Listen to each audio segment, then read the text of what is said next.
বিতাড়িত শয়তানের কাছ থেকে আল্লাহ পাকের সাহায্য প্রার্থনা করে আমাদের প্রাণপ্রিয় সর্বশেষ এবং সর্বশ্রেষ্ঠ নবী হযরত মুহাম্মদ সাল্লাল্লাহু আলাইহি সাল্লামের প্রতি দরুদ ও সালামের মাধ্যমে স্মরণ করে টু বিল্ড কোরআনী জীবন নামক ইউটিউব চ্যানেলে অত্যন্ত গুরুত্বপূর্ণ প্রয়োজনীয় একটা বিষয় আলোচনা করতে এসেছি। আজকের আলোচ্য বিষয় যে 3 ব্যক্তির দোয়া কবুল হয়। হাদিসের আলোকে রমজান এই বিষয়ে ধারাবাহিকভাবে যে একটা বিষয় আমি আলোচনা করছি। আজকের আলোচনা করব যে 3 ব্যক্তির দোয়া কবুল হয়। আগের ভিডিও দেখেছি যে 3 ব্যক্তির জন্য বদদোয়া, এখন যেটা যে 3 ব্যক্তির দোয়া কবুল হয়। The prayer of the 3 people on accepted. কোন 3 পিপলের দোয়া অ্যাকসেপ্টেড হয় সংক্ষিপ্তভাবে জেনে নেব, এবং সেই পর্যায়ের মানুষ হয়ে যেন আমরা আমাদের দোয়াকে আমরা আল্লাহ পাকের কাছে কবুল করিয়ে নিতে পারি, আজকে জেনে নেব।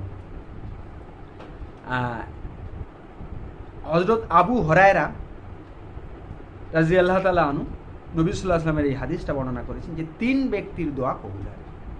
3 ব্যক্তির দোয়া কবুল হয় কোন সময়? ইফতারের সময়। সারাদিন সিয়াম সাধনা করে আল্লাহর হুকুম পালন করে পানাহার, স্ত্রী সঙ্গম এবং আমাদের সমস্ত অঙ্গ প্রত্যঙ্গকে শরীয়ত বহির্ভূত সমস্ত কাজ থেকে আমরা বিরত রেখে মুত্তাকি পরেজগার হওয়ার জন্য, আল্লাহকে সন্তুষ্ট করার জন্য যে সিয়াম সাধনা করি, সেই সিয়াম সাধনার শেষে যখন দোয়া করা হয়, রোজার পরে যখন ইফতারের সময় যখন দোয়া করা হয়, সেই ইফতারের সময় সেই দোয়া কবুল হয়। কবুল হয়, কবুলিয়তের দাবি রাখে, আল্লাহ পাক কবুল করেন। আমরা রোজা করব, সিয়াম সাধনা করব, ইফতারের সময় এই আল্লাহ পাকের কাছে এই দোয়া কবুল হবে, অ্যাকসেপ্টেড হবে, এই আশা রেখে। কেননা হুজুর পাক সাল্লাল্লাহু আলাইহি ওয়াসাল্লাম বলে গিয়েছেন, আমাদের প্রিয় নবী, প্রাণপ্রিয় নবী, সর্বশেষ নবী, সর্বশ্রেষ্ঠ মানব, মানুষ বলে গিয়েছেন এতে এই দোয়া কবুল হবে। তাহলে সেই আশা রেখে আমরা দোয়া করব, আল্লাহ গো এই সময় দোয়া কবুল হয়। সর্বশ্রেষ্ঠ সর্বশেষ নবী বলে গিয়েছে, আল্লাহ গো দোয়া কবুল করো, তোমার জন্যই সিয়াম সাধনা করেছি, তোমার জন্যই সিয়াম সাধনা করেছি, আমার দোয়া কবুল হওয়ার দাবি আছে, বার্তা আছে। হুজুর সাল্লাল্লাহু আলাইহি ওয়াসাল্লাম বলে গিয়েছেন, এই আশা রেখে আমরা দোয়া করি। তাহলে আমরা যেন দোয়া করার সময় এই আশা রেখে হৃদয়ে পোষণ করে আমরা দোয়া করি। তারপরে বলেছে মজলুম বা দুস্থের দোয়া।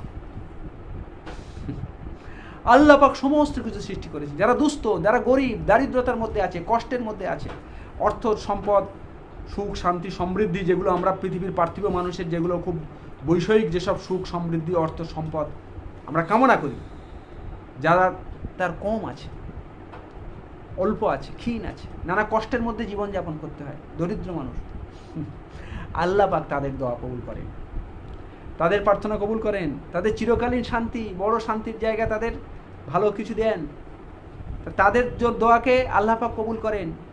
মজলুম হয়ে গেলাম, আল্লাহ পাকের মর্যাদা তাদের কাছে আছে, তাদের দোয়া কবুল করার মতো মর্যাদা আল্লাহ পাক তাদের দিয়েছেন, স্বয়ং নবী সাল্লাল্লাহু আলাইহি ওয়াসাল্লাম বলেছেন। মজলুম দুস্থ যারা মনে মনে কষ্ট পেলে হবে না, আল্লাহ পাক তাদের দোয়া কবুল করবেন, স্বয়ং নবী সাল্লাল্লাহু আলাইহি ওয়াসাল্লাম বলে গিয়েছেন। তাই তারা দোয়া করবে আল্লাহ পাকের কাছে, চিরকালীন শান্তির জন্য দোয়া, ভালো সুখ সমৃদ্ধির জন্য দোয়া তারা করবে, আল্লাহ পাক তাদের দোয়া কবুল করে। তারপরে যেটা আমরা জানবো যে ন্যায়পরায়ণ বাদশার দোয়া। ন্যায়পরায়ণ বাদশা, শাসক, সুশাসক, সত্য সঠিক আদর্শ শরীয়তের পথে যারা শাসন করে, যারা ন্যায় সত্য নিজেদের স্বার্থ, লোভ লালসা স্বার্থকে বিসর্জন দিয়ে ন্যায় সত্য আদর্শ শরীয়ত অনুযায়ী, সত্য সঠিক আদর্শ শরীয়ত অনুযায়ী যারা সুশাসন করে, তাদের দোয়া আল্লাহ পাক কবুল করেন। বড় একটা দায়িত্ব, পরিপূর্ণভাবে আল্লাহর উদ্দেশ্যে যারা পালন করে তাদের দোয়া আল্লাহ পাক কবুল করেন।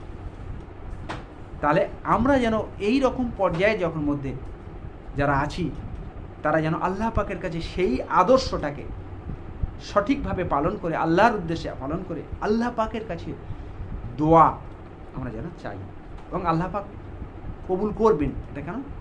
তার সর্বশেষ এবং সর্বশেষ নবী হযরত মুহাম্মদ সাল্লাল্লাহু আলাইহি ওয়াসাল্লাম এটা জানিয়ে দিয়েছেন।